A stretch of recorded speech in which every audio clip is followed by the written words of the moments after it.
রাজধানীর প্রাণকেন্দ্রে জমে উঠেছে বইমেলা। চারদিকে নতুন বইয়ের ঘ্রাণ, পাঠকদের ভিড়, লেখক প্রকাশকদের সরব উপস্থিতি। ঠিক এমন সময় সবার নজর কেড়ে নিলেন জাইমা রহমান। সাদামাটা পোশাকে, মুখে আত্মবিশ্বাসী হাসি, তিনি ঘুরে ঘুরে দেখছিলেন বিভিন্ন স্টল। পাঠকদের সঙ্গে কুশল বিনিময়, নতুন বই উল্টেপাল্টে দেখা, সব মিলিয়ে এক প্রাণবন্ত উপস্থিতি।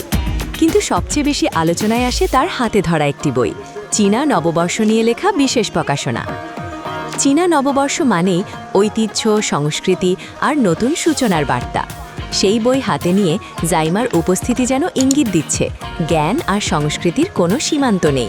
বই হতে পারে জাতি, ধর্ম, ভাষার সেতুবন্ধন। মেলায় উপস্থিত তরুণদের অনেকেই তার সঙ্গে ছবি তুলেছেন, কথা বলেছেন পড়াশোনা ও ভবিষ্যৎ পরিকল্পনা নিয়ে।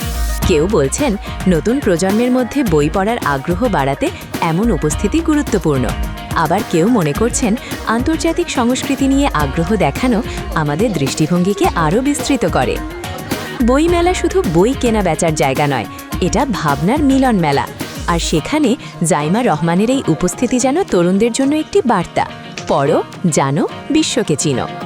শেষ পর্যন্ত প্রশ্ন একটাই, রাজনীতির আলোচনার বাইরে বই আর জ্ঞানের জগতে এই উপস্থিতি কি নতুন এক অধ্যায়ের সূচনা? সময়ই দেবে তার উত্তর। Icon focus 24 TV, powered by 4D Fourth Dimension। আমাদের চ্যানেলটি সাবস্ক্রাইব করে আমাদের সাথে থাকুন।